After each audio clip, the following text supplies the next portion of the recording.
Welcome back to Chai Pe chat. Chaitra ಜೊತೆ ಇವತ್ತು podcast ಅಲ್ಲಿ ಇದ್ದಾರೆ ಜ್ಯೋತಿಷ್ ಶಾಸ್ತ್ರದ ನಿಪುಣರಾದ ವಿದ್ವಾನ್ ಮಂಜುನಾಥ್ ಭಟ್ರವರು. ಮುಂದುವರೆದ ಭಾಗದಲ್ಲಿ ಇನ್ನಷ್ಟು ಪ್ರಶ್ನೆಗಳಿಗೆ ಇವಾಗ ನಮ್ಗೆ ಉತ್ತರ ನೀಡ್ತಾರೆ ನಮ್ಮ ಭಟ್ರು. ಕ್ವಶನ್ ಏನಿತ್ತು ಅಂತಂದ್ರೆ, ಒಬ್ರು ಬಹಳ ನೊಂದೋಗಿರ್ತಾರೆ, ತುಂಬಾ ಕೆಲಸ ಮಾಡ್ತಾ ಇರ್ತಾರೆ, ಹಾರ್ಡ್ ವರ್ಕ್, ಬಟ್ ಸಕ್ಸಸ್ ಸಿಗ್ತಾ ಇರಲ್ಲ, ಏಳಿಗೆ ಸಿಗ್ತಾ ಇರಲ್ಲ, ಬಹಳ ಬೇಜಾರು ಆಗಿರ್ತಾರೆ. ಇದಕ್ಕೆ ಜ್ಯೋತಿಷ್ ಶಾಸ್ತ್ರದಲ್ಲಿ ಪರಿಹಾರ ಏನು ಭಟ್ರೆ? ನೋಡಿ, ನಾವು ಹಿಂದಿನ ಭಾಗದ ಮುಂದುವರೆದಂತಹ ಯೋಚನೆಯನ್ನು ಮಾಡ್ತಾ ಹೋದ್ರೆ, ಇದು ಕರ್ಮ ಸಿದ್ಧಾಂತವಾಗಿ ನಾವು ಚಿಂತನೆ ಮಾಡ್ತಾ ಹೋಗ್ಬೇಕು.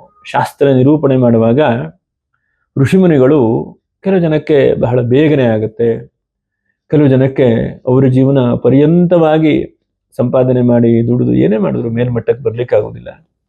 ಕೆಲವು ಜನಕ್ಕೆ ಹುಟ್ಟುತ್ತಾನೆ ಬಹಳ ಮೇಲ್ಮಟ್ಟದ ಶ್ರೀಮಂತಿಕೆ ಜೀವನದಲ್ಲೋ ಅಥವಾ ಬಹಳ ಬುದ್ಧಿವಂತರ ಜೀವನದಲ್ಲೂ ಹುಟ್ಟಿರ್ತಾರೆ. ಇದೆಲ್ಲ ಕರ್ಮ ಸಿದ್ಧಾಂತವಾದದ್ರಿಂದ ಸಂಪೂರ್ಣವಾದಂತಹ ಪರಿಹಾರಗಳು, ಸಂಪೂರ್ಣವಾದಂತಹ ಒಂದು ತೀರ್ಮಾನಗಳನ್ನು ಹೇಳುವುದು ಬಹಳ ಕಷ್ಟವಾದಂತಹದ್ದು ಪ್ರಶ್ನೆಗೆ. ಹಾಗಿದ್ದಾಗ ಮನುಷ್ಯನಿಗೆ ಪುನಃ ಪುನಃ ಪ್ರಯತ್ನಗಳನ್ನ ಅವನ ಜಾತಕಕ್ಕೆ ಸರಿಯಾದಂತಹ ಮಾರ್ಗದಲ್ಲಿ ಮಾಡುವಂಥದ್ದು ಮಾರ್ಗಗಳನ್ನು ನಾವು ಸೂಚನೆ ಮಾಡಬಹುದು. ಹಾಗಂತೇಳಿ ಅದು ಮಾಡಿದ ತಕ್ಷಣನೇ 6 ತಿಂಗಳಲ್ಲೋ 1 ವರ್ಷದಲ್ಲೋ ಪಟ್ಟಣ ಬದಲಾವಣೆ ಆಗತ್ತೆ ಹೇಳುವಂತ ಅರ್ಥ ಶಾಸ್ತ್ರೀಯವಾದಂತಹ ತೀರ್ಮಾನ ಅಲ್ಲ. ಹಾಗಿದ್ದಾಗ ಅವನು ಏನು ಮಾಡ್ತಾ ಇದ್ದಾನೋ ಅದಕ್ಕಿಂತ ಸ್ವಲ್ಪ ಒಂದು ಸ್ಟೆಪ್ ಮೇಲಕ್ಕೆ ಹೋಗ್ಲಿಕ್ಕೆ, ಒಂದು ಸ್ಟೆಪ್ ದಾರಿ ಆಗಲಿಕ್ಕೆ, ಅವನು ಯಾವುದೋ ಒಂದು ಪುಟ್ಟದಾದಂಥ ಕನಸನ್ನು ನನಸು ಮಾಡಲಿಕ್ಕೆ ಈ ಕರ್ಮ ಸಿದ್ಧಾಂತನವಾಗಿ 3 ರೀತಿಯಾಗಿ ನೋಡಿ ಹೇಳ್ತದೆ. ವೇದನೆ ಎಂಬುದಾಗಿ ಹೇಳ್ತೇವೆ. ವೇದನೆ ಅಂತಂದ್ರೆ ಅನುಭವಿಸುವಂಥದ್ದು, ಒಂದು ಆಧ್ಯಾತ್ಮಿಕವಾದಂಥದ್ದು, ಆದಿ ದೈವಿಕವಾದಂಥದ್ದು, ಮತ್ತೆ ಆದಿ ಲೌಕಿಕವಾದಂತಹ ಒಂದು ಏನು ಬಂಧನಗಳು, ತೊಂದರೆಗಳು ಅನುಭವಿಸುವಂಥದ್ದು ಇದೆಯೋ. ಉದಾಹರಣೆಗೆ ಎಲ್ಲವೂ ಕೂಡ ಚೆನ್ನಾಗಿರುತ್ತೆ ನನ್ನ ಹತ್ರ, ಆದರೆ ಶಾರೀರಿಕವಾಗಿ ಬಹಳಷ್ಟು ಚಿಂತೆಗಳಿದೆ. ಆಧ್ಯಾತ್ಮಿಕ ಅಂತಂದ್ರೆ ಮನಸ್ಸಿಗೆ ಸಮಾಧಾನ ಇಲ್ಲ, ಅನಾರೋಗ್ಯಗಳು, ಕಳವಳ ಎಲ್ಲ ನಮಗೆ ಇವತ್ತು ಬಹಳಷ್ಟು ಕೆಲಸ ಬರ್ತಾ ಇದೆ. ಆವಾಗ ಚಿಕಿತ್ಸಾಂ ಮದೇತಿ ಎಂಬುದಾಗಿ ಅದೇ ಶಾಸ್ತ್ರಗಳಲ್ಲಿ ಹೇಳುತ್ತೆ. ಅರ್ಥ ಏನು? ಅದಕ್ಕೆ ನಾವು ಚಿಕಿತ್ಸೆಗಳನ್ನು ಮಾಡಿಕೊಳ್ಬೇಕು. ಯಾವ್ಯಾವ ತೊಂದರೆ ಇದೆ ಅದಕ್ಕೆ ಚಿಕಿತ್ಸೆ. ಇದು ಕೂಡ ಒಂದು ವೈದಿಕವಾದಂತಹ ಸನಾತನವಾದಂತಹ ಪರಿಹಾರಗಳು, ವೈದಿಕವಾದಂತಹ ಚಿಕಿತ್ಸೆ. ಅದೇ ತರಹ ಬೇರೆ ಬೇರೆ ರೀತಿಯಾದಂತಹ ಚಿಕಿತ್ಸೆಗಳನ್ನು ಕೂಡ ಶಾಸ್ತ್ರ ಹೇಳುತ್ತದೆ. ಹಾಗಾಗಿ ಈ ಕರ್ಮ ಸಿದ್ಧಾಂತದಲ್ಲಿ ಸ್ವಲ್ಪ ಮಟ್ಟಿಗೆ ಪ್ರಾಯಶ್ಚಿತ್ತಗಳು, ಸ್ವಲ್ಪ ಮಟ್ಟಿಗೆ ಮುಂದಿನ ದಾರಿಗಳು, ಸ್ವಲ್ಪ ಮಟ್ಟಿನಾಗೆ ಅವನ ಏಳಿಗೆ ಆಗುವಂತಹ ದಾರಿಗಳು ಅದಕ್ಕೆ ಶಾಸ್ತ್ರಗಳಲ್ಲಿ ಹೇಳ್ತದೆ. ಭಾಗ್ಯ ಹೇಳುವಂತಹದ್ದು ಮನುಷ್ಯನಿಗೆ ಬರಬೇಕು ಅಂತಂದ್ರೆ ಆ ಭಾಗ್ಯಾಧಿಪತಿಯನ್ನು ಉಪಾಸನೆ ಮಾಡಬೇಕು, ಅಥವಾ ಭಾಗ್ಯಾಧಿಪತಿಯನ್ನು ಆರಾಧನೆ ಮಾಡಬೇಕು, ಅಥವಾ ಭಾಗ್ಯಾಧಿಪತಿಯನ್ನು ನಾವು ಸಾಕಷ್ಟು ಉಪಾಸನೆ, ಅನುಷ್ಠಾನ, ಪೂಜೆಗಳನ್ನು ಮಾಡ್ತಾ ಹೋಗಬೇಕು ಎಂಬುದಾಗಿ ಶಾಸ್ತ್ರಗಳಲ್ಲಿ ಇದೇ ಜ್ಯೋತಿಷ್ಶಾಸ್ತ್ರ ಗ್ರಂಥದಲ್ಲಿ ಹೇಳ್ತದೆ. ಅರ್ಥ ಏನಂತಂದ್ರೆ, ಮನುಷ್ಯನಿಗೆ ಭಾಗ್ಯ ವೃದ್ಧಿ ಆಗಬೇಕು. ಭಾಗ್ಯಂ ಫಲತೆ ಸರ್ವತ್ರ ನಚ ವಿದ್ಯಾ ನ ಪೌರುಷಂ. ಇವತ್ತಿನ ಕಾಲದಲ್ಲಿ ನಾವು ಬಹಳಷ್ಟು ಜನರನ್ನು ನೋಡ್ತೇವೆ. ಅವರಿಗೆ ಭಾಗ್ಯವನ್ನು ವೃದ್ಧಿ ಆಗಿದ್ರೆ ಅವರು ಮುಟ್ಟಿದೆಲ್ಲ ಸಕ್ಸಸ್ಫುಲ್ ಆಗುತ್ತೆ. ನೀವು ಕೇಳಿದ ಹಾಗೆ ಬಹಳಷ್ಟು ಜನ ಪ್ರಯತ್ನ ಮಾಡ್ತಾ ಇರ್ತಾರೆ, 10 ವರ್ಷ 20 ವರ್ಷ ಮಾಡಿದ್ರು ಒಂದೊಂದು ಫೀಲ್ಡಲ್ಲಿ ಮೇಲಕ್ಕೆ ಬರ್ಲಿಕ್ಕೆ ಆಗ್ತಾ ಇಲ್ಲ. ಅರ್ಥ ಏನಂತಂದ್ರೆ, ಭಾಗ್ಯವು ವೃದ್ಧಿಯಾಗುವಂತಹ ದಾರಿಯನ್ನು ಹುಡುಕಲಿಕ್ಕೆ ಒಂದು ಸಣ್ಣ ಪುಟ್ಟ ಪರಿಹಾರಗಳನ್ನ, ಸಣ್ಣ ಪುಟ್ಟ ರತ್ನಾದಿಗಳನ್ನು ಧಾರಣೆ ಮಾಡುವಂಥದ್ದು, ಅಥವಾ ಭಾಗ್ಯಾಧಿಪತಿ ಉಪಾಸನೆ ಮಾಡುವಂಥದ್ದು, ಅಥವಾ ಉದಾಹರಣೆಗೆ ನೋಡಿ, ಒಂದು ವ್ಯಕ್ತಿಗೆ ಏನು ಮಾಡಿದ್ರು ಅನುಕೂಲ ಆಗ್ತಾ ಇಲ್ಲ ಅಂತಂದ್ರೆ ಒಂದು ಅರಳಿ ಮರವನ್ನ ಸುಲಭವಾಗಿ ಶನಿವಾರ ಮತ್ತು ಭಾನುವಾರ ಪ್ರದಕ್ಷಿಣೆ ಮಾಡಬಹುದು. ನಾವು ಸುಲಭವಾದಂತಹ ಮಾರ್ಗಗಳು ಕೂಡ ಇದೆ, ಕಠಿಣವಾದಂತಹ ಮಾರ್ಗಗಳು ಕೂಡ ಇದೆ, ಮತ್ತೆ ತುಂಬಾ ಸಮಯದ ಮೂಲಕವಾಗಿ 1 ವರ್ಷವೋ 6 ತಿಂಗಳವೋ 2 ವರ್ಷವೋ ನಿರಂತರವಾಗಿ ಉಪಾಸನೆ ಮಾಡುವಂತಹ ಮಾರ್ಗಗಳೆಲ್ಲ ಇದೆ. ಇವತ್ತಿನ ದಿವಸ ನಾವು ಒಂದು ಸಣ್ಣ ಕೆಲಸ ಮಾಡಿಬಿಟ್ಟಿದ್ದೇವೆ, ಇವತ್ತಿನ ದಿವಸ ನಾವು ದೇವಸ್ಥಾನಕ್ಕೆ ಹೋಗಿ ಒಂದು ನಮಸ್ಕಾರ ಹಾಕಿ ಪ್ರದಕ್ಷಿಣೆ ಮಾಡ್ಕೊಂಡ್ಬಂದೆ, ನಾಳೆನೇ ಏನು ಆಗಲಿಲ್ಲ ಅಂತಂದ್ರೆ ಖಂಡಿತವಾಗೂ ಫಲ ಸಿಗುವುದಿಲ್ಲ. ಅದಕ್ಕೆ ಯಾವ್ಯಾವ ತೊಂದರೆಗಳಿದೆಯೋ ಅದಕ್ಕೆ ತಕ್ಕದಾದಂತಹ ಪರಿಹಾರಗಳನ್ನು ಮಾಡ್ತಾ ನಿರಂತರವಾಗಿ ಪ್ರಯತ್ನ ಮಾಡಬೇಕು. ಎಷ್ಟೋ ಸಲ ನಾವು ಒಂದು ದಿವಸ ದೇವಸ್ಥಾನಕ್ಕೆ ಹೋಗಿ ನಮಸ್ಕಾರ ಮಾಡ್ಕೊಂಡ್ ಬಂದಿರ್ತೇವೆ, ನಾಳೆ ಏನೂ ಆಗ್ಲಿಲ್ಲ ಅಲ್ಲಿ ಬಿಟ್ಟು ಬಿಡ್ತೇವೆ. ಹಾಗೆ ಖಂಡಿತ ಮಾಡಬಾರದು. ನಮ್ಮ ಪರಿಶ್ರಮವನ್ನು ಕೆಲಸದ ವಿಷಯದಲ್ಲಿ ಹೇಗೆ ನಾವು ಕಷ್ಟಪಟ್ಟು ಮಾಡ್ತಾ ಇರ್ತೇವೆಯೋ, ಆ ಭಗವಂತನನ್ನು ನಂಬಿ, ಅತೀಂದ್ರಿಯವಾದಂಥ ಶಕ್ತಿಯನ್ನು ನಂಬಿ ನಾವು ಪುನಃ ಪುನಃ ಪ್ರಯತ್ನಗಳನ್ನು ಮಾಡಿದಾಗ ಮಾತ್ರ ಆ ವ್ಯಕ್ತಿ ಸಕ್ಸಸ್ಫುಲ್ ಆಗುವಂತ ಸಾಧ್ಯತೆಗಳು ಬಹಳಷ್ಟು ಜನರ ಜೀವನದಲ್ಲಿ ಇವಾಗೂ ಕೂಡ ಪ್ರತ್ಯಕ್ಷವಾಗಿ ಕಾಣುತ್ತೇವೆ. ಇನ್ನೊಂದು ಕ್ವಶನ್ ಇದೇ ತರನೇ, ಸಡನ್ ಫೇಮ್ ಅಥವಾ ಸಕ್ಸಸ್ ಅಥವಾ ಸಡನ್ ಏಳು ಬೀಳುಗಳು ಇರುತ್ತಲ್ಲ, ಡೌನ್ಫಾಲ್ ಆದ್ರೂ ಆಗಿರ್ಬೋದು ಅಥವಾ ಸಕ್ಸಸ್ ಆಗಿದ್ರೂ ಆಗಿರಬಹುದು, ಅದು ಜ್ಯೋತಿಷ್ಯದಲ್ಲಿ ನೀವು ಏನು ಹೇಳ್ತೀರಾ? ಅದೇ ಸಡನ್ ಆಗಿ ಚೇಂಜ್ ಆಗತ್ತಲ್ಲ, ಒಬ್ರದ್ದು. ಅದು ಅದೃಷ್ಟ ಅಂತಾನೆ ನಾವು ಅದನ್ನ ಪರಿಗಣಿಸ್ಬೇಕಾ, ಅಥವಾ ಅದು ಜ್ಯೋತಿಷ್ಯದಲ್ಲಿ ಅದಕ್ಕೆ ನಿಖರವಾಗಿ ಅದಕ್ಕೆ ಅಂತ ಯಾವ್ದಾದ್ರು ಒಂದು ಪ್ಲಾನೆಟರಿ ಪೊಸಿಷನ್ ಇದ್ರೇನೆ ಆತರ ಆಗತ್ತೆ ಅಂತ ಏನಾದ್ರು ಇದೆಯಾ? ಅಲ್ಲ, ಎಲ್ಲವೂ ಕೂಡ ಒಳ್ಳೆಯದಿರಬಹುದು. ಸುಕೃತೆ ದುಷ್ಕೃತೆ ಚೈವ ಎಂಬುದಾಗಿ ಹೇಳಿದ್ದಾರೆ ಶಾಸ್ತ್ರಗಳಲ್ಲಿ. ಸುಕೃತ ಒಳ್ಳೆ ರೀತಿಯಾದಂತಹ ಪುಣ್ಯಗಳು ಅಭಿವೃದ್ಧಿ ಆಗಬೇಕು ಅಂತಂದ್ರೂ ಗ್ರಹಗಳ ಮೂಲಕವಾಗಿ ಆಗಬೇಕು. ಅದೇ ತರ ನಮ್ಮ ಬ್ಯಾಡ್ ಟೈಮ್ ಅಂತ ನೀವು ಹೇಳಿದಾಗೆ ಅಂತಹ ಸಮಯ ಬರಬೇಕು ಅಂತಂದ್ರೂ ಕೂಡ ಗ್ರಹಗಳ ಮೂಲಕವಾಗಿ ಆಗಬೇಕು. ಹಾಗಾಗಿ ಈ ಕಾಲಶಾಸ್ತ್ರವನ್ನ ನಾವು ವರ್ಷಕ್ಕೊಮ್ಮೆ, ಈಗ ನಾವು ದಿವಸ ಜಾತಕವನ್ನು ಅಥವಾ ಬೇರೆ ನೋಡಬೇಕು ಅಂತಿಲ್ಲ, ವರ್ಷಕ್ಕೊಮ್ಮೆ 2 ವರ್ಷಕ್ಕೊಮ್ಮೆ ನಾವು ಏನೇನು ಪ್ಲಾನ್ ಮಾಡಬಹುದು. ಈಗ ಹೇಗೆ ಬಜೆಟ್ ಅನ್ನು ನಾವು ಪ್ರತಿಯೊಬ್ಬರ ಜೀವನದಲ್ಲಿ ರಾಜ್ಯಕ್ಕೆ ಕೇಂದ್ರಕ್ಕೆಲ್ಲ ಬಜೆಟ್ ಆಗತ್ತೆ, ಹೌದು. ಆದ್ರೆ ನಮ್ಮ ಜೀವನದಲ್ಲಿ ನಾವು ಬಜೆಟ್ ಅನ್ನೇ ಮಾಡ್ಕೊಳ್ಳೋದಿಲ್ಲ, ಅಥವಾ ನಮ್ಮ ಜೀವನದಲ್ಲಿ ಉತ್ತಮವಾದಂತ ಸಮಯ ಯಾವಾಗ ಬರುತ್ತೆ ಅಂತ ನಾವು ಗಮನಿಸೋದಿಲ್ಲ. ನಾವೇನಂದ್ರೆ ಮನುಷ್ಯ ಪ್ರಯತ್ನವನ್ನು ಮಾಡ್ತಾ ಇರ್ತೇವೆ, 10 ಕೆಲಸ ಮಾಡ್ತೇವೆ, ಅದರಲ್ಲಿ 9 ಕೆಲಸವೂ ಕೂಡ ಮೈನಸ್ ಆದಾಗ ಅವಾಗ ಯಾರೋ ಒಬ್ಬರ ದೊಡ್ಡದಾದಂಥ ವ್ಯಕ್ತಿಗಳ ಹತ್ರ ಹೋಗಿ ಕೇಳ್ತೇವೆ. ಹಾಗಲ್ಲ, ನಾವು ಒಂದು ಕೆಲಸವನ್ನು ಮಾಡುವಾಗ ನನ್ನ ಸಮಯ ಹೇಗಿದೆ, ನಾವು ಯಾವ ತರಹ ಮಾಡಬಹುದು.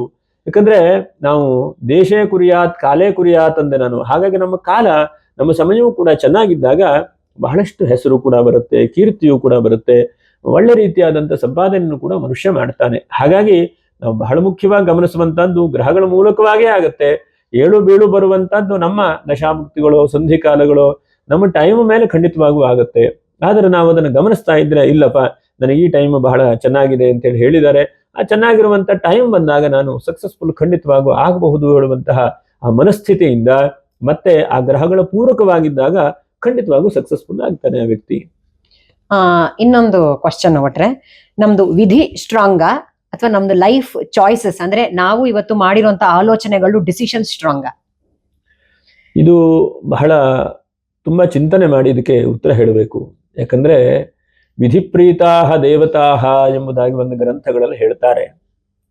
ವಿಧಿಯ ಅನುಸಾರಣವಾಗಿ ಪ್ರತಿಯೊಂದು ಕೂಡ ನಡೀತದೆ. ವಿಧಿಯನ್ನು ಅಳಿಸ್ಲಿಕ್ಕೆ ಯಾರಿಂದನೂ ಕೂಡ ಸಾಧ್ಯ ಇಲ್ಲ. ಹಾಗಿದ್ದಾಗೂ ಕೂಡ ಅದೇ ಋಷಿ ಮಹರ್ಷಿಗಳೇ ಏನು ಹೇಳಿದ್ದಾರೆ ಅಂತಂದ್ರೆ, ಗಂಧವನ್ನು ತೆಗೆದ ಹಾಗೆ ನಾವು ಕೂಡ ನಿರಂತರವಾದಂಥ ಭಗವಂತನ ನಾಮಸ್ಮರಣೆ, ಜಪಗಳು, ಅನುಷ್ಠಾನಗಳು ಮತ್ತೆ ಸತ್ಕಾರ್ಯಗಳು ಅಂತೇನು ನಾವೇನು ಕರಿತೇವೆಯೋ ಅದನ್ನು ಮಾಡುವ ಮಾತ್ರದಿಂದ ಆ ದುಷ್ಫಲವನ್ನು ಕೊಡುವಂತಹ ಗ್ರಹಗಳು ಕೂಡ ಒಳ್ಳೆ ರೀತಿಯಾದಂಥ ಫಲಗಳನ್ನು ಕೊಡುತ್ತಾರೆ. ಯಾಕಂದ್ರೆ ಪುಣ್ಯಾಂಶವು ಕೂಡ ವೃದ್ಧಿಯಾದಾಗ ನಮ್ಮ ಒಂದು ಒಳ್ಳೆ ರೀತಿಯಾದಂಥ ಫಲಗಳನ್ನು ಪಡೆಯಲಿಕ್ಕೆ ಸಾಧ್ಯ ಇದೆ. ಹಾಗಾಗಿ ವಿಧಿ ಹೇಳುವಂಥದ್ದು ಫಲಗಳನ್ನು ಕೊಡ್ತಾ ಇರುತ್ತದೆ. ಹೇಗೆ ಅಂತಂದ್ರೆ, ಮಳೆ ಬರ್ತಾ ಇದೆ, ಆದ್ರೆ ನಾವು ಉಪಾಸನೆಯೋ ಅನುಷ್ಠಾನವೋ ಅಥವಾ ಒಳ್ಳೆ ರೀತಿಯಾದಂಥ ಸತ್ಕರ್ಮಗಳಿಂದ ಛತ್ರಿ ಹಿಡ್ಕೊಂಡಾಗ ಆಗ್ತದೆ. ನಮ್ಮ ತಲೆ ಮೇಲೆ ಮಳೆ ಬೀಳುವುದಿಲ್ಲ. ಅರ್ಥ ಏನು? ಮಳೆ ಬರ್ತಾ ಇದೆ, ಮಳೆಯನ್ನು ತಪ್ಪಿಸ್ಲಿಕ್ಕೆ ಯಾರಿಂದನೂ ಕೂಡ ನಾವು ಏನಂತಂದ್ರೆ ಒಳ್ಳೆ ದಾರಿಗಳಲ್ಲಿ ಸಕ್ಸಸ್ಫುಲ್ ಆಗುವಂತ ಸ್ವಲ್ಪ ದಾರಿಗಳ ಹಂತದಲ್ಲಿ ಹೋಗ್ಲಿಕ್ಕೆ ಸಾಧ್ಯತೆ ಖಂಡಿತವಾಗೂ ಇದೆ. ನೀವ್ ಇವಾಗಷ್ಟೇ ಹೇಳಿದ್ರಿ, ಅವ್ರವ್ರದ್ದು ಜಾತಕ ಅನುಸಾರವಾಗಿ ನೋಡಿ ಅಥವಾ ಪ್ರಶ್ನಾ ಲಗ್ನದಲ್ಲಿ ನೋಡಿ ನೀವು ಲಘು ಮತ್ತೆ ಗುರು ಎರಡರದನ್ನು ಒಂದು ವಿಂಗಡಣೆ ಮಾಡಿ ಹೇಳಿದ್ರಿ. ಅದರಲ್ಲಿ ಅವರಿಗೆ ಎಷ್ಟು ಇವಾಗ ಏನೋ ಅವನಿಗೆ ಏನು ಸಕ್ಸಸ್ಸೇ ಆಗ್ತಾ ಇಲ್ಲ ಅಂತಂದ್ರೆ ಅರಳಿ ಮರಕ್ಕೋ ಅಥವಾ ಯಾವುದೋ ಒಂದು ಸಣ್ಣ ಪುಟ್ಟ ಪರಿಹಾರಗಳಿಂದನು. ಅದೇ ತರ ಇವಾಗ ಮಂತ್ರಗಳು, ಹೋಮಗಳು, ಮತ್ತೆ ನೀವು ಹೇಳದಂಗೆ ರತ್ನಗಳು ಧಾರಣೆ, ಅದರದೆಲ್ಲ ಎಷ್ಟರ ಮಟ್ಟಿಗೆ ನಮ್ಗೆ ಪರಿಣಾಮ ಬೀಳುತ್ತೆ ಭಟ್ರೆ? ನೋಡಿ, ಪ್ರತಿಯೊಂದು ವಸ್ತುವಿಂದ ಪರಿಣಾಮಗಳು ಖಂಡಿತವಾಗೂ ಹಾಗೇ ಆಗ್ತದೆ. ಆ ಎನರ್ಜಿ ಅನ್ನೋದು ಇದ್ದೇ ಇದೆ ಪ್ರತಿಯೊಂದಲ್ಲೂ ಕೂಡ.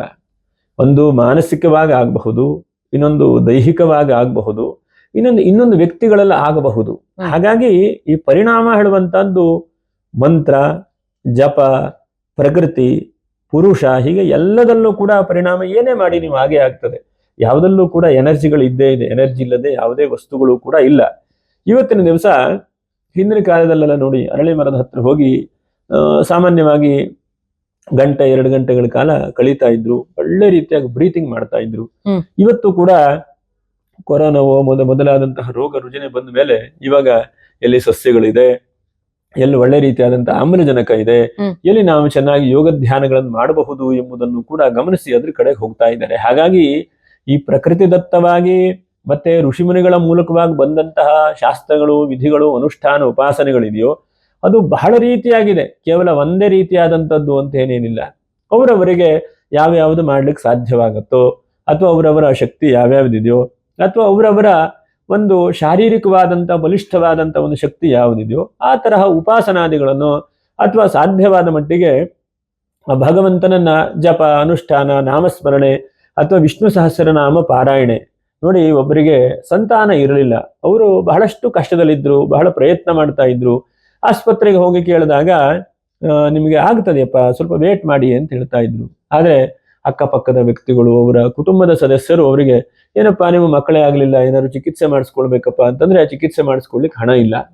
ನನ್ನ ಹತ್ರ ಹೀಗೆ ಕೇಳಿದ್ರು, ಏನು ಸ್ವಾಮಿ ಏನು ಮಾಡ್ಲಿ, ಭಗವಂತ ನಮ್ಮನ್ನು ಬಹಳಷ್ಟು ಪರೀಕ್ಷೆ ಮಾಡ್ತಾ ಇದ್ದಾನಲ್ಲ, ನಾನು ಯಾರಿಗೂ ಏನು ತೊಂದರೆ ಮಾಡ್ಲಿಲ್ಲ, ಅಥವಾ ನಾನು ಯಾರಿಗೂ ಕೂಡ ನೋವನ್ನು ಜೀವನದಲ್ಲಿ ಕೊಡ್ಲಿಲ್ಲ, ಆದ್ರೂ ನನಗೆ ಇಷ್ಟೊಂದು ದುಃಖ ಅಂತಂದ್ರು. ಕಡೆ ನಾನಿಂದ ನೋಡಪ್ಪ, ಪ್ರತಿನಿತ್ಯವೂ ಕೂಡ ಅಧೃತ ಸ್ವಧೃತ ಸ್ವಾವಸಹ ಪ್ರಾಗ್ವಂಶೋ ವಂಶವರ್ಧನ ಅಂತ ಹೇಳಿ ವಿಷ್ಣು ಸಹಸ್ರನಾಮದಲ್ಲಿ ಬರುತ್ತದೆ ಒಂದು ಶ್ಲೋಕ.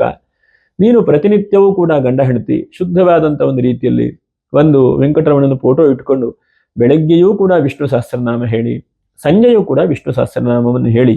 ಯಾಕಂದ್ರೆ ಪ್ರಾಣವನ್ನ ಕೊಡುವಂತಹದ್ದು, ಪ್ರಾಣವನ್ನು ತೆಗೆಯುವಂತ ಶಕ್ತಿ ಯಾರ ಹತ್ರ ಇಲ್ಲ. ಅದು ಮನುಷ್ಯ ಪ್ರಯತ್ನವನ್ನು ನಾವು ಹೇಳಬಹುದು, ಮಾಡಬಹುದು. ಆ ಭಗವಂತನ ಅನುಗ್ರಹದಿಂದ ಎಲ್ಲವೂ ಕೂಡ ಆಗ್ತದೆ ಎಂದಾಗ ಪ್ರತಿಯೊಂದು ಕೂಡ ತಿಂಗಳಲ್ಲಿ ಒಂದು 21 ದಿವಸ ಒಂದು 3 ತಿಂಗಳ 4 ತಿಂಗಳ ವಿಷ್ಣು ಸಹಸ್ರನಾಮ ಪಾರಾಯಣೆ ಮಾಡಿದ್ರು. ತನ್ಮೂಲಕವಾಗಿ ಒಂದು ಪುರುಷ ಸಂತಾನವೂ ಕೂಡ ಆಯಿತು. ಇದರಿಂದ ನಾವು ಏನ್ ತಿಳ್ಕೊಳ್ಬಹುದು ಅಂತಂದ್ರೆ, ನಾವು ಭಕ್ತಿ ಶ್ರದ್ಧೆಯಿಂದ ಭಗವಂತನನ್ನ ಪೂಜೆಯನ್ನು ಮಾಡಿದ್ರೆ ಯದ್ ಭಾವಂ ತದ್ ಭವತಿ, ಈ ಕ್ಷಣದಲ್ಲದ ಆಗದೆ ಇರಬಹುದು. ಯಾಕಂದ್ರೆ ಯಾವುದೂ ಕೂಡ ನಾವು ತಿನ್ನಂತ ಅನ್ನ ಜೀರ್ಣವಾಗಿ ರಕ್ತವಾಗಲಿಕ್ಕೆ ಎಷ್ಟು ಸಮಯ ಬೇಕಾಗತ್ತೆ? 5 ಗಂಟೆ 6 ಗಂಟೆ 7 ಗಂಟೆ ಬೇಕಾಗತ್ತೆ. ಹಾಗಿದ್ದಾಗ ಈ ಒಂದು ಮಂತ್ರಗಳು ಅಥವಾ ಪೂಜೆಗಳು ಫಲ ಕೊಡಬೇಕು ಅಂತಂದ್ರೆ, ಒಂದು ನಮ್ಮ ಪ್ರಾರಬ್ಧ ಕರ್ಮವಶಾತ್ ಅಷ್ಟು ಬೇಗನೆ ಫಲ ಕೊಡುವುದಿಲ್ಲ. ಇದು ಕಲಿಯುಗ ಆದ್ರಿಂದ ನಮ್ಮ ಮನಸ್ಸು ಬಾಡಿ ಪ್ರೆಸೆಂಟ್ ಆಗಿರುತ್ತೆ, ಅದ್ರ ಮೈಂಡ್ ಎಲ್ಲ ಅಬ್ಸೆಂಟ್ ಆಗಿ ಹೋಗಿರುತ್ತೆ. ಅದನ್ನೇ ಕೇಳೋಣ ಅಂತ ಬಂದೆ. ಇವಾಗಿನ ಒಂದು ಕಲಿಯುಗದಲ್ಲಿ ಈ ಫಲಾಫಲಗಳು ಹೇಗೆ ನಮ್ಗೆ ಅದು ಒದಗ್ ಬರುತ್ತೆ? ನಾವು ಮಾಡಿದ ತಕ್ಷಣ ಇಮಿಡಿಯೇಟ್ ಫಲಾನ ಎಕ್ಸ್ಪೆಕ್ಟ್ ಮಾಡಬಹುದಾ? ಆ ತರ ಇಲ್ಲ ಇವಾಗ. ಅದೇ ನಿಮ್ಮ ಬಾಯಿನಲ್ಲೂ ಕೂಡ ಬಂದಿದ್ದು. ಹಾಗಾಗಿ ಈ ನಮ್ಮ ಕಾಯ ವಾಚ ಮನಸ ಇದು ಮೂರನ್ನೂ ಕೂಡ ಒಂದ್ ಕಡೆ ಕೇಂದ್ರೀಕೃತವಾಗಿ ಮಾಡಿದಾಗ ಮಾತ್ರ ಫಲ ಬಹಳ ಉತ್ತಮವಾಗಿ ಆಗ್ತದೆ. ಅದನ್ನ ಏಕಾಗ್ರತೆಗೊಳಿಸ್ಕೊಂಡು ಮಾಡುವಂತದ್ದು ಬಹಳ ಕಷ್ಟಕರವಾದಂಥದ್ದು. ಹಾಗಾಗಿ ಹಿಂದಿನ ಋಷಿಮುನಿಗಳು ಏನಂತಂದ್ರೆ, ತಪಸ್ಸನ್ನು ಮಾಡುವಾಗ ಏಕಾಂತ ರೀತಿಯಲ್ಲಿ ತಪಸ್ಸನ್ನು ಮಾಡ್ತಾ ಇದ್ರು. ಯಾವುದೇ ರೀತಿಯಾದಂತಹ ಮಾನಸಿಕವಾಗಿ ದೈಹಿಕವಾಗಿ ಯಾವುದೇ ತೊಂದರೆಗಳು ಬರಬಾರದು ಅಂತ ಹೇಳಿ. ಆದ್ರೆ ಇವತ್ತಿನ ಕಾಲ ಹೇಗಾಗಿದೆ ಅಂತಂದ್ರೆ, ಮುಂಚೆ ನಮಗೆ ಸಮಯ ಇಲ್ಲ, ಎರಡನೇದಾಗಿ ಆ ಶ್ರದ್ಧೆಯು ಕೂಡ ಬಹಳ ಅತ್ಯಂತ ಕನಿಷ್ಠವಾದಂತ ಮತ್ತೆ ಎರಡನೇದಾಗಿ ಆ ನಂಬಿಕೆ ಹೇಳುವಂತದ್ದು ನಮಗೆ ಆಗತ್ತೋ ಇಲ್ಲೋ ಹೇಳುವಂತಹ ದ್ವಂದ್ವ ಸ್ವಭಾವದಿಂದನೇ ನಾವು ಹೋಗ್ತೇವೆ. ಹಾಗೆಲ್ಲ ಮಾಡಿದ್ರೆ ಖಂಡಿತವಾಗಿ ಆಗುವುದಿಲ್ಲ. ನಾವು ನಿಖರವಾಗಿ ಭಗವಂತನನ್ನ ನಾವು ನಂಬಿ ಹೋಗಬೇಕು. ಯಾಕೆಂದ್ರೆ ಭಗವಂತನನ್ನ ಎಷ್ಟು ನಾನು ನಂಬಿ ಪ್ರಾರ್ಥನೆ ಮಾಡ್ತೇವೆಯೋ ಅವಾಗ ಮಾತ್ರ ಭಗವಂತನು ಅನುಗ್ರಹ ಮಾಡ್ತಾನೆ. ನಮ್ಮ ದ್ವಂದ್ವ ಸ್ವಭಾವವನ್ನು ಬಿಟ್ಟು ಮತ್ತೆ ಚಂಚಲವಾದಂತದ್ದು, ನಾವಿಲ್ಲಿ ಕೂತ್ಕೊಂಡಿರ್ತೇವೆ, ಜಪ ಕೈಯಲ್ಲಿ ಹೀಗೆ ಮಣಿ ಓಡ್ತಾ ಇರ್ತದೆ, ಹೋಗ್ತದೆ, ಮತ್ತೆ ನ್ಯೂಸ್ ಹಾಕಿರ್ತಾರೆ, ಪಕ್ಕದಲ್ಲಿ ಏನಾಯ್ತಪ್ಪ, ಯಾರು ಬಂದ್ರು, ಪಾರ್ಕಿಂಗ್ ಮಾಡಿದ್ರು, ಏನೋ ಕೆಲಸ ಆಗ್ಬೇಕಿತ್ತು, ಅವ್ರು ಬರಲಿಲ್ಲ, ಹೀಗೆಲ್ಲ ಅದು ಅಂದ್ರೆ ಆ ನಮ್ಮ ಮನಸ್ಸಿನ ಚಂಚಲ ಸ್ವಭಾವಗಳಾದ್ರೆ ಆ ದೇವತಾ ಅನುಗ್ರಹವು ಕೂಡ ಕಡಿಮೆ ಆಗುತ್ತೆ. ಹಾಗಾಗಿ ನಾವು ಏನೇ ಮಾಡಿದ್ರು ಕೂಡ ಒಂದು ಶುಚಿಯಾಗಿ ಮಾಡಬೇಕು, ಎರಡನೇ ಸರಿಯಾದಂತಹ ಸಮಯದಲ್ಲಿ ಮಾಡಬೇಕು, ಮೂರನೇದಾಗಿ ಏನನ್ನು ಮಾಡಬೇಕು ಅದನ್ನು ಮಾಡಬೇಕು. ಇದು ಬಹಳ ಮುಖ್ಯವಾಗಿ ನಾನು ಶ್ರದ್ಧೆಯ, ಯಾಕಂದ್ರೆ ಅಶ್ರದ್ಧಯ ಹುತಂ ದತ್ತಂ ತಾಮಸಂ ಸ್ಮೃತಂ ಎಂಬುದಾಗಿ ಹೇಳುತ್ತಾರೆ. ಅರ್ಥ ಏನು? ಅದಕ್ಕೂ ಫಲ ಇದೆ, ಫಲ ಇಲ್ಲ ಅಂತ ಏನಿಲ್ಲ, ಆದ್ರೆ ಸಾತ್ವಿಕವಾದಂತ ಫಲ ಹೇಳುವಂತದ್ದು ಸಿಗುವುದಿಲ್ಲ, ತಾಮಸಿಕವಾದಂತ ಫಲ ಸಿಗುತ್ತದೆ. ಚಾಯ್ ಪೆ ಚಾಟ್ ಅಂದ್ರೆ ಕಲಾ ಚೈತ್ರ ಯೂಟ್ಯೂಬ್ ಚಾನಲ್ ಅಲ್ಲಿರೋ ಚಾಯ್ ಪೆ ಚಾಟ್ ಪಾಡ್ಕಾಸ್ಟ್ ನ ಲೈಕ್ ಮಾಡಿ, ಶೇರ್ ಮಾಡಿ ಹಾಗೂ ಸಬ್ಸ್ಕ್ರೈಬ್ ಮಾಡಿ. ಇನ್ನಿತರಿಗೂ ಇದ್ರ ಬಗ್ಗೆ ಹೇಳಿ.